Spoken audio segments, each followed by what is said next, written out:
All right. Let's drink some vino. Let's do it. Let's drink some vino. You're listening to Denver Wine Radio, the podcast about Colorado wine. My name is Paul Bonaquisti. I'm the winemaker at Bonaquisti Wine Company, an urban winery I launched back in 2006 in Denver, Colorado, where I've been making and learning about wine ever since. I'm sitting down with other wineries and wine experts to find out what makes Colorado wine so unique and to help you find the wines you like to drink. And now, let's put some altitude in your glass. Special guest in the studio today. Ooh, special.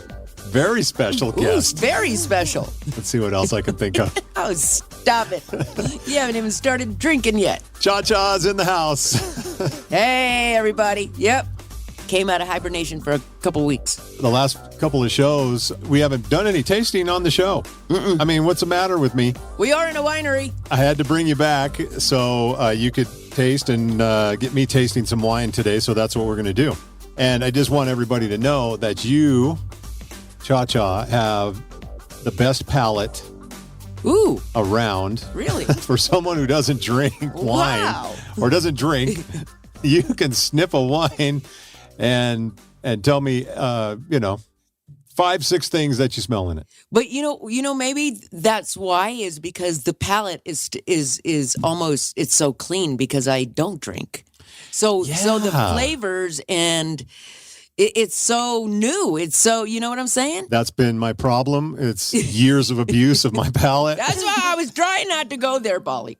Yeah, maybe that's why. It's not often that I taste the flavors. So when I do, it's like the temptations are dancing in my mouth. Do you like how I said, I don't know where to go with that one, but okay, don't. You like how I set the mood here in the studio today? I do. It's very nice. I wish I could show the listening audience, but we have a nice vineyard shot playing on YouTube. So there's a TV here, and it's a beautiful vineyard shot, and it sets the mood. Oh, it's beautiful. Look at all those beautiful grapes that you smash with your own feet to create beautiful wine. That's another thing. We don't use our feet. Okay.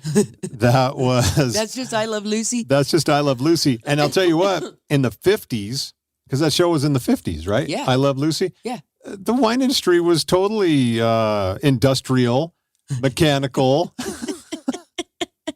And that set the stage. I mean, everybody, you make wine. Do you stomp on it like Lucy? They look straight at your feet to see your grape feet. Yeah. Your grape stomping toes. There's people who do it. Yeah. So I would think maybe if you were making like a little batch or something just to kind of, do it, Yeah. But not when you're cranking out like, we don't expect you to, get your Fitbit miles stomping grapes there, Paulie.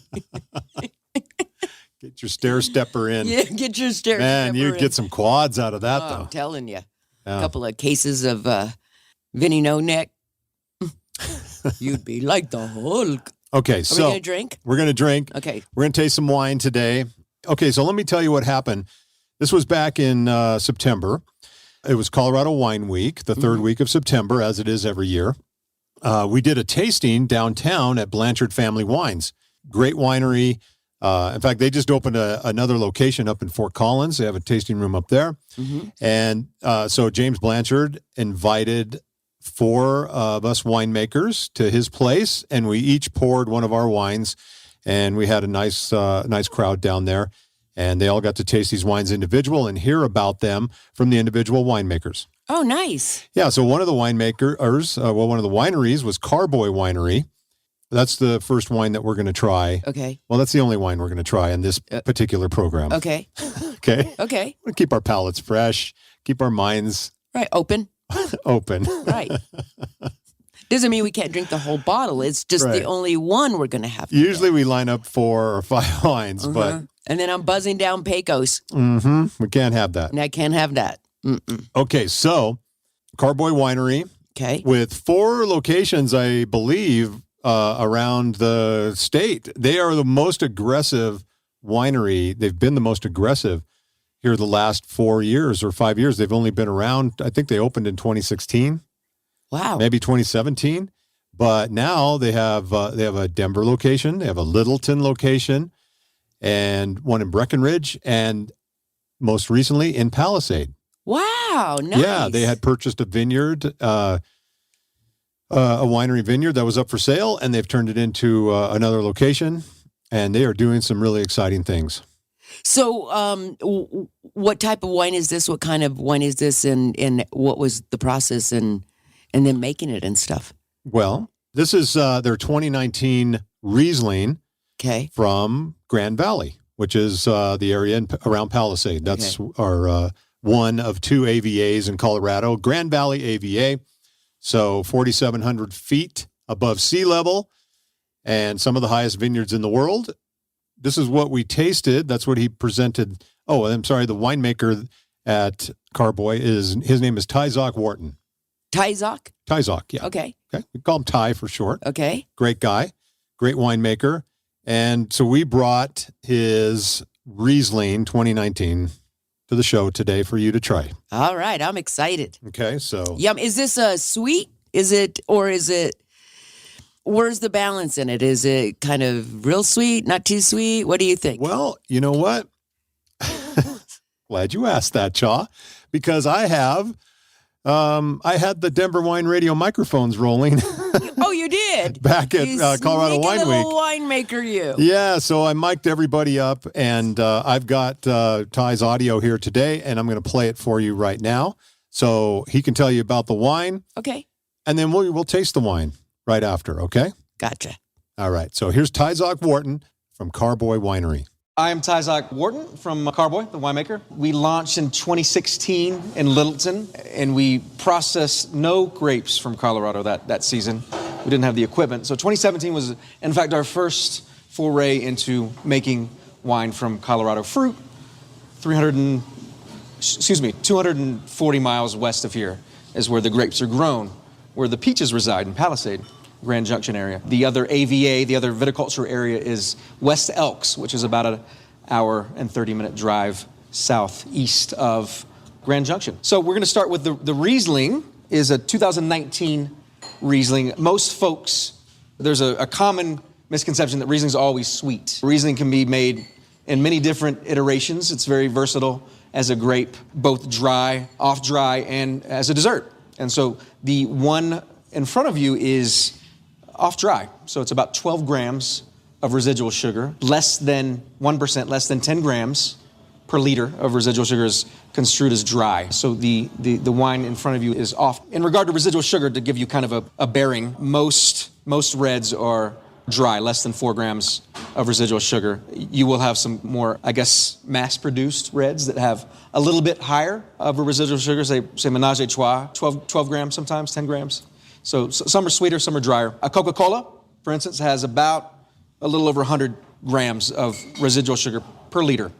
So this is 12 grams. The means by which we attain that sweetness was somewhat of an accident.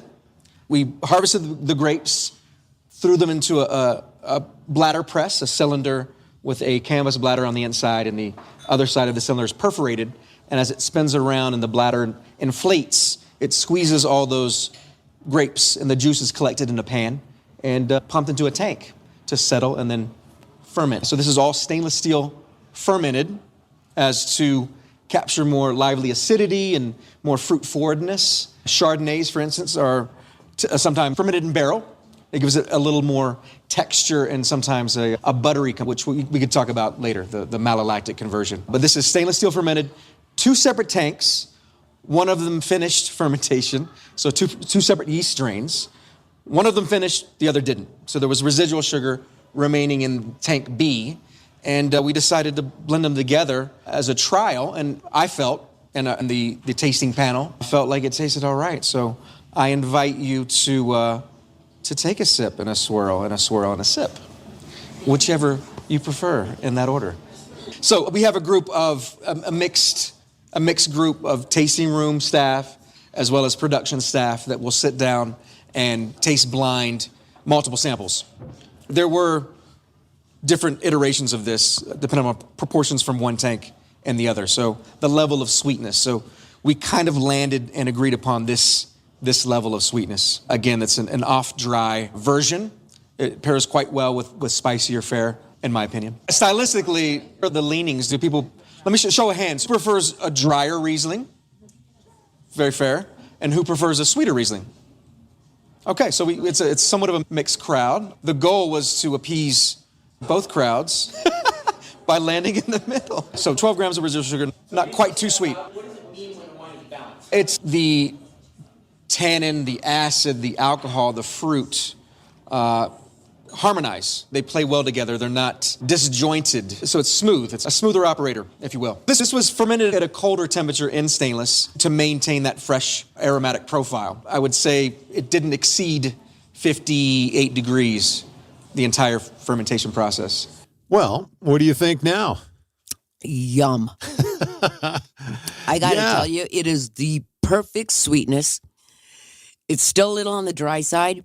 You get that little bit of dryness. Mm-hmm. But the sweet is just, it's just, like he said, it's just right there. It's not overly sweet. But I got to tell you, the first sip was like, man, real fruity, real light, real just pop in your mouth. And then the second sip is where I caught a little bit more of the spice, like a little bit of maybe even like cinnamon, a little black pepper, it tasted like a little bit. Mm-hmm. But I got to tell you, it is absolutely the perfect balance. This is one of the best as far as balance. It's not real sweet where you want it for dessert, or it's not real dry, because I'm not into the real dry stuff.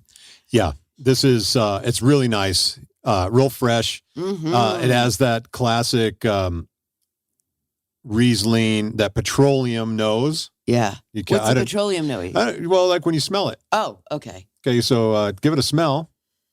And totally. Yeah, it's described as petroleum. Yeah. Okay. Some from around the world smelled like diesel, or they could be really strong, but classic component of Riesling. Lots of fruit, tropical fruit. It's little lime zest. Yeah. And but you're right. Then when it hits, the acid is high, where it balances out the sweetness, so it doesn't taste it. So it comes off like a dry wine. Yeah. And the aftertaste, it just leaves just this really, it's just good. Wow. Yeah, it is. It's really good. Uh-huh. Yeah, really fresh. Yeah, I can say that spiciness. Can you taste the spiciness? There is. This would be really good with spicy food because it's got enough fruit too. Would kind of put the fire out. But yeah, really good. That is a really nice wine. Well done, Ty.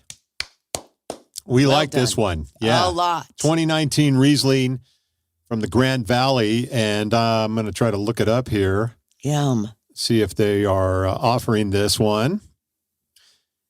2019 Riesling. Oh, yeah, here it is. $24. And comes in at 14.8% alcohol. Really? It's really good. That's what it says. Wow. That's up there. So, but 100% Riesling. This is a winner. It's a winner. Yeah. Winner, for sure. Oh, and speaking of winners, congratulations to Carboy. They have 3 wines this year in the Governor's Cup. Wow, nice. Yeah, so in the Governor's Cup collection, and they won last year for best. They won best of show. So good luck with that. That's coming up on November 4th.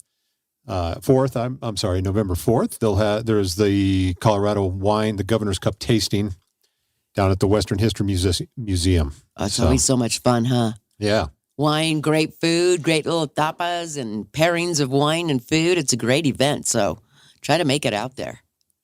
That's what you get today. We get one wine. It's a one wine tasting show. And it is delicious. One trick pony. It's delicious. I don't know if I want to taste anything else after this, because it's really, really good. So leave it on the high note. All right. Thank you so much for listening today to Denver Wine Radio. Thank you, Cha, for coming down. You're welcome, Paul. Thank you for inviting me. Tasting one wine. And we'll see. Maybe we can we'll do another show and do another wine for you. Okay. Coming up next week on Denver Wine Radio, we'll hear from Vinnie Farah Winery in Boulder, Colorado, and taste their 2019 Hogback Malbec. That's our show for this week. Thank you so much for listening to Denver Wine Radio. Your homework for the week is to go out and taste some Colorado wine. If you have any questions or comments, or just want to let us know what you're drinking, go to denverwineradio.com, where you can email us or leave us a voice message. We'd love to hear from you. And remember, put some altitude in your glass. Produced and distributed by the Sound Off Media Company.